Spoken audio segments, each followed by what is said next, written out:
వంగ బసవరెడ్డి గారికి, వనపల్లి నవజీవన్ రెడ్డి గారికి, అదేవిధంగా కొప్పు నరసింహారెడ్డి గారికి, పవన్ కుమార్ గారికి, ఇక్కడ విశేష గౌరవ కార్పొరేటర్లకు, ముఖ్యంగా డివిజన్ నాయకులకు, మహిళా మతాలకు అందరికీ పేరు పేరున ధన్యవాదాలు. చాలా మంది వనసరిపురం డివిజన్ అధ్యక్షులు వనపల్లి శ్రీనివాస్ చౌదరి గారికి, అదేవిధంగా రాష్ట్ర కాంగ్రెస్ సభ్యులు కళ్యాణ్ రవీందర్ రెడ్డి గారికి,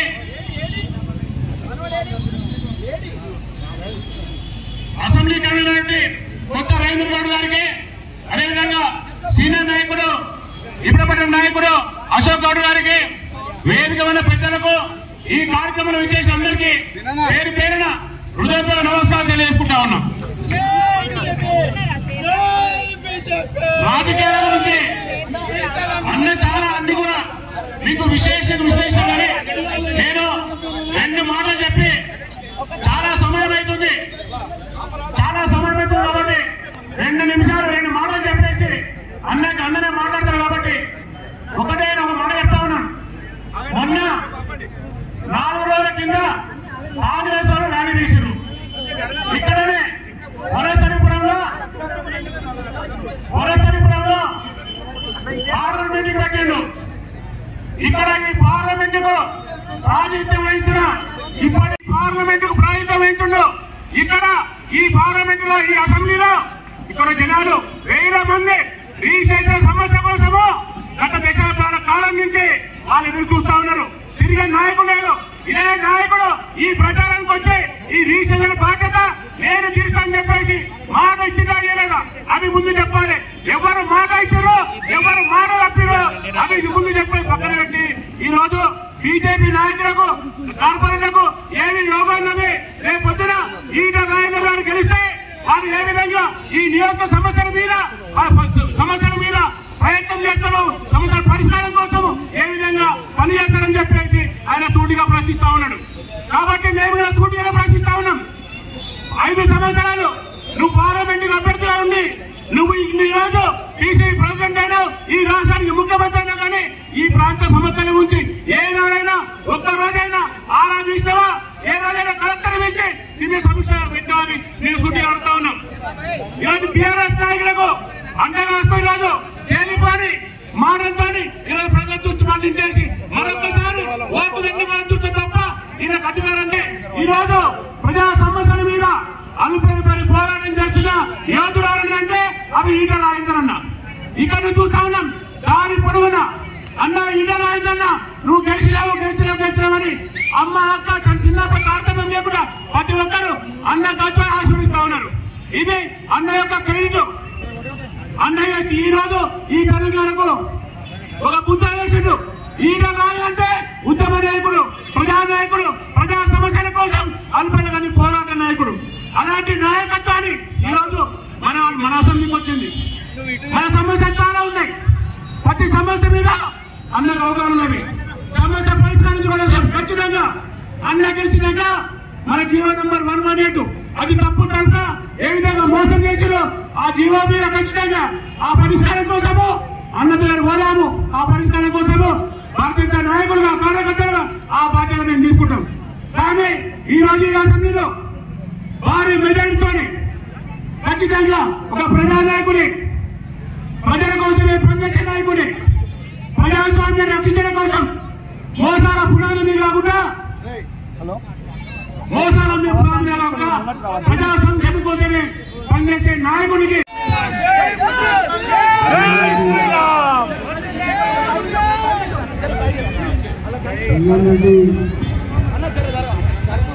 గౌరవ కార్పొరేటర్ లచ్చిరెడ్డి గారు, గౌరవనీయులు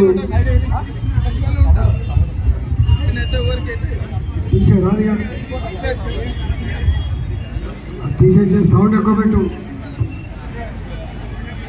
గౌరవనీయులు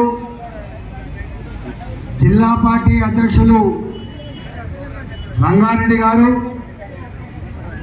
గౌరవ కార్పొరేటర్లు వంగా మస్తారెడ్డి గారు, కుప్పల నరసింహారెడ్డి గారు, పవన్ కుమార్ గారు, శ్రీ నవజీవన్ రెడ్డి గారు,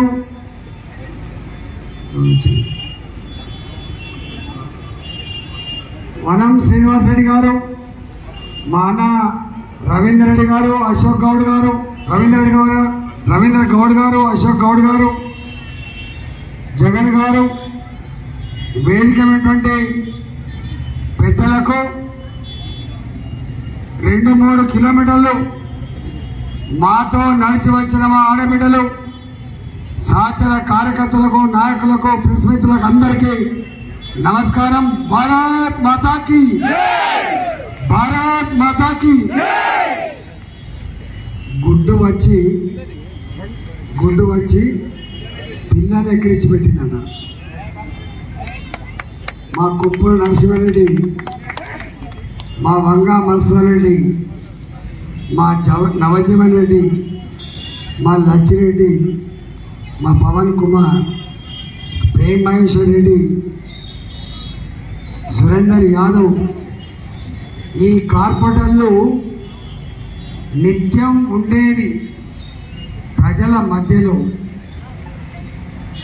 అధికార పార్టీ ఆనాడు టీఆర్ఎస్ పార్టీ అయినా వెరవకుండా జడవకుండా ప్రజల సమస్యల పరిష్కారాలను నిత్యం నిలదీసిన నాయకులు మా గౌరవ కార్పొరేటర్లు.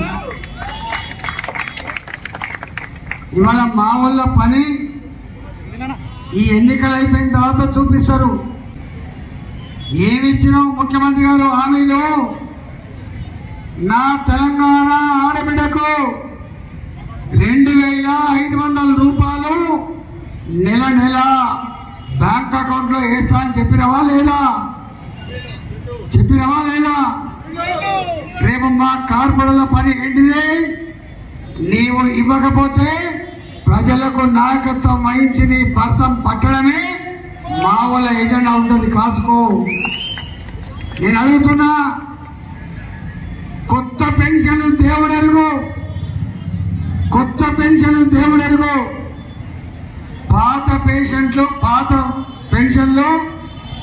2000 రూపాయల పెన్షన్ 4000 రూపాయలు ఇస్తానన్నమాట. వాస్తవా కాదా? ఇచ్చిందా అమ్మ 4000 రూపాయలు? కాళ్ళు వంకర పోయిన వాళ్లకు, నడుములు లేని వాళ్లకు, కళ్ళు కనపడని వాళ్లకు 6000 రూపాయలు నెలలో ఇస్తా అని చెప్పిండు. ఇచ్చిండా రేవంత్ రెడ్డి ముఖ్యమంత్రి గారు? ఇంకా ఎన్నిచ్చిండో హామీలు? కాలేజీ పోయే ఆడపిల్లలకి స్కూటీ కొనిస్తా అని చెప్పిండు. ఇచ్చిండా? పెళ్లిళ్ళు చేసుకున్న ఆడబిడ్డలకు, ఓ అమ్మలారా, ఓ అన్నలారా, మీ ఇళ్లలో పెళ్ళైన ఆడపిల్లకు 1,00,000 రూపాయలకు తోడుగా తులం బంగారం ఇచ్చిందా? గ్రామాలలో కరెంటు చక్కబెట్టలేదు, మళ్ళీ మోటార్లు కాలిపోతున్నాయి, పంటలు ఎండిపోతున్నాయి. కొండ నాలుకకు మందేస్తే ఉన్న నాలుక పోయిందట. ఇవాళ రేవంత్ రెడ్డి ఏం చెప్పిండు? ఎకరానికి రైతుకు సంవత్సరానికి 10,000, ఏం కర్మ 15,000 రూపాయలు ఇస్తా అని చెప్పిండు. అక్కడి రైతులకు 15,000 రూపాయలు దేవుడెరుగు. ఆ 10,000 రూపాయలు కూడా అందరికీ రాక గగ్గోళ్ళు పెడుతున్నారు. రేవంత్ రెడ్డి ఎప్పుడు వస్తాడో గ్రామాలలో చూసుకుందామని చెప్పి బాధలు గీసాన్లు తెలంగాణ రైతులు. అతి తక్కువ కాలంలో ప్రజల విశ్వాసం కోల్పోయిన పార్టీ కాంగ్రెస్ పార్టీ. కోల్పోయిన నాయకుడు రేవంత్ రెడ్డి. అందుకే నీకెందుకు ఓటు వేయాలని చెప్పి ఇవాళ ప్రజలు చర్చించుకుంటున్నారు. టీఆర్ఎస్ పార్టీ ఒకనాడు ఏమని విరమిగింది? నాకెవడు అడ్డు, 25 సంవత్సరాలు నేనే ముఖ్యమంత్రిగా ఉంటా. ఎవరు చెప్పింది ఈ మాట? కేసీఆర్ చెప్పాడు. అసెంబ్లీలో హరీష్ రావు గారు 2 గంటలు మాట్లాడు, కేటీఆర్ గారు 2 గంటలు మాట్లాడు, చివరిగా కేసీఆర్ కూడా 2 గంటలు మాట్లాడు. మాట్లాడినంతసేపు నంబర్ వన్ తెలంగాణ దేశంలో అన్నిట్లో నంబర్ 1 అని చెప్పిండ్రు.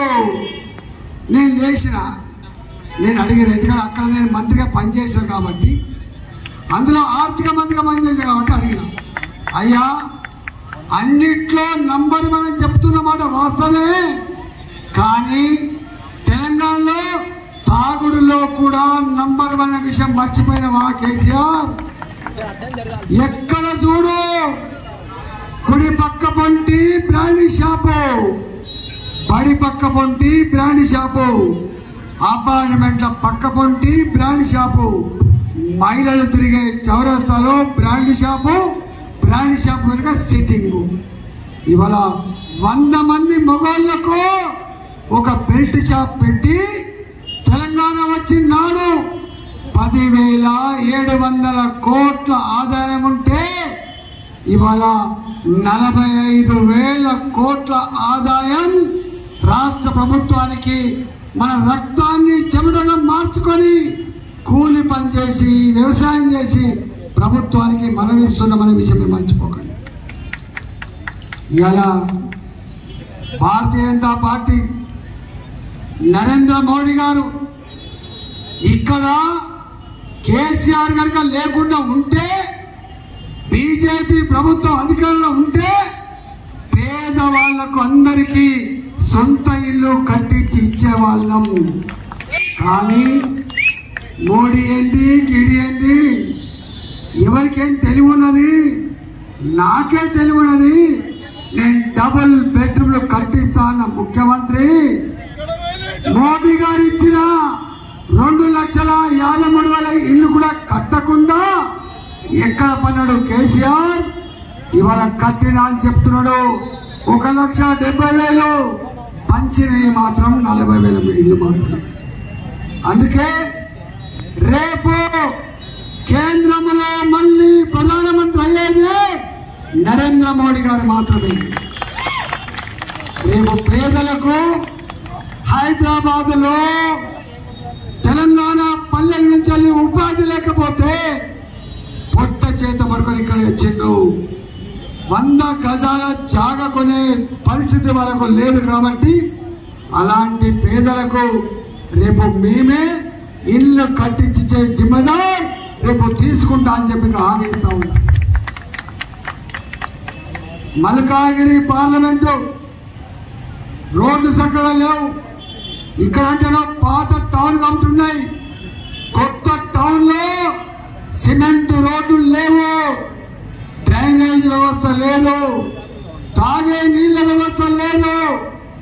ఇవాళ అక్కడ అస్తవ్యస్తంగా ఉంది. కాబట్టి రేపు భారతీయ జనతా పార్టీ వస్తే నరేంద్ర మోడీ గారి దగ్గరికి నేరుగా పోగలిగే పరిచయం ఉన్న వ్యక్తిని నేనే. కాబట్టి రేపు మల్కాగిరికి ఒక ఐటీ హబ్ రావాలన్నా, మన పిల్లల కాలంలో నౌకరు రావాలన్నా, ఇవాళ ఇండస్ట్రియల్ కారిడార్ రావాలన్నా, ఆ ఇండస్ట్రీస్ లో మన పిల్లలకు నౌకలు రావాలన్నా, ఇవాళ మేడ్చల్ వరకు మెట్రో రైల్ రావాలన్నా, ఇవాళ అల్వాల్ సైడ్ ఫ్లైఓవర్ బ్రిడ్జెస్ రావాలన్నా, ఇవాళ మల్కాగిరి అభివృద్ధి చెందాలన్నా, విద్యలో వైద్యంలో అభివృద్ధి చెందాలన్నా ఇవాళ భారతీయ జనతా పార్టీ అధికారంగా వస్తేనే సాధ్యమైంది. కాబట్టి ఇవాళ కేసీఆర్ చూసినాం, అలసిపోయినాం.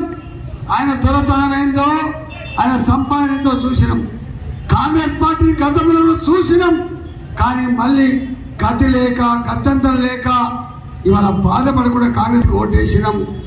4 నెలలే ఇసుకపోయింది, 4 నెలలు తెరిచిపోయింది. కాబట్టి ఇవాళ కేంద్రంలో అధికారంలోకి వచ్చే పార్టీ కాబట్టి రేపు సమగ్రంగా అభివృద్ధి చేసే విషయంలో నేను మీ వెంట ఉంటా అని చెప్పి హామీ ఇస్తున్న తెలంగాణ ఉద్యమకారుడిగా మొట్టమొదటి ఆర్థిక మంత్రి అయినప్పుడు ఇదే వనస్థలపురంలో రిటైర్డ్ ఎంప్లాయీస్ కు ఒక ఆఫీస్ కావాలి, పెన్షన్ ఆఫీస్ అంటే నేనే తీసుకొచ్చి ఒక ఆఫీస్ పెట్టే ఇక్కడ.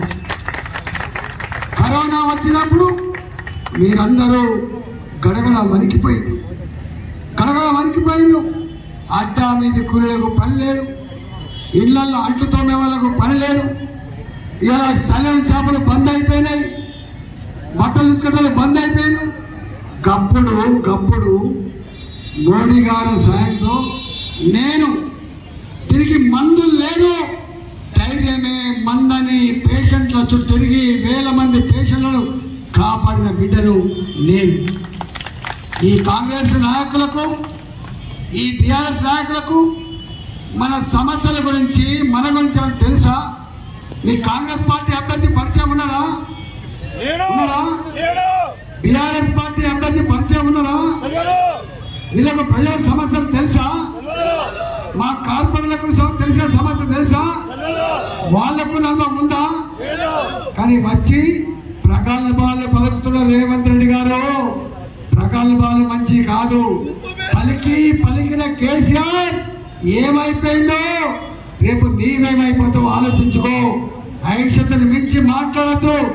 నాలుకకు నరం ఉండాలి తప్ప ఇలా అధికారం ఉందని పేపర్లు రాస్తున్నాయని టీవీలు చూపిస్తున్నాయని చెప్పి ఇవాళ మోడీ లాంటి పెద్దలు పట్టుకొని మీరు అవమానపరుస్తున్న తీరు గతంలో కేసీఆర్ చేసిండు, గతంలో కేటీఆర్ చేసిండు, ఇవాళ మీరు చేస్తున్నారు. మీ సంగతి ఎక్కడ దాకా? తొండ పరుగు ఎక్కడ దాకా? ఎరువుదాకా తొండ పరుగు ఎరువుదాకా రేవంత్ రెడ్డి పరుగు ఈ ఎన్నికల వరకే తప్ప ఎన్నికల తర్వాత వాళ్ళ పార్టీ ఏందో కథ ఏందో తెలుస్తుంది. కాబట్టి మీరందరూ కమలంపు గుర్తుకు ఓటేసి గెలిపించాలని చెప్పి కోరుకుంటూ ఇవాళ ఎంత అమాయకులం మనం అంటే, మొన్న కేసీఆర్ నేను చాలాసార్లు మాట్లాడుతున్నా చెప్తా, మీరు ఇంటర్వ్యూ అధికారంలో ఉన్న పార్టీ ఓట్లు వచ్చినప్పుడు స్పందిస్తే తప్ప ఈ సమస్య న్యాయమైందని చెప్పి స్పందించిన పాపన పోలే. మన మునుగోడు ఎన్నికలలో 8 సంవత్సరాలు అధికారాన్ని చెలాయించిన కేసీఆర్ ఇక్కడ ఇల్లు కట్టుకున్న వాళ్ళ భూములు ఇవాళ రిజిస్ట్రేషన్ అయిపోలేవని కష్టమైందని చెప్పి మిమ్మల్ని పిలిచి మీటింగ్ పెట్టి సమస్య పరిష్కరించలేదు. కానీ ఆయనకు మునుగోడు ఎన్నికలు వచ్చినప్పుడు ఇక్కడ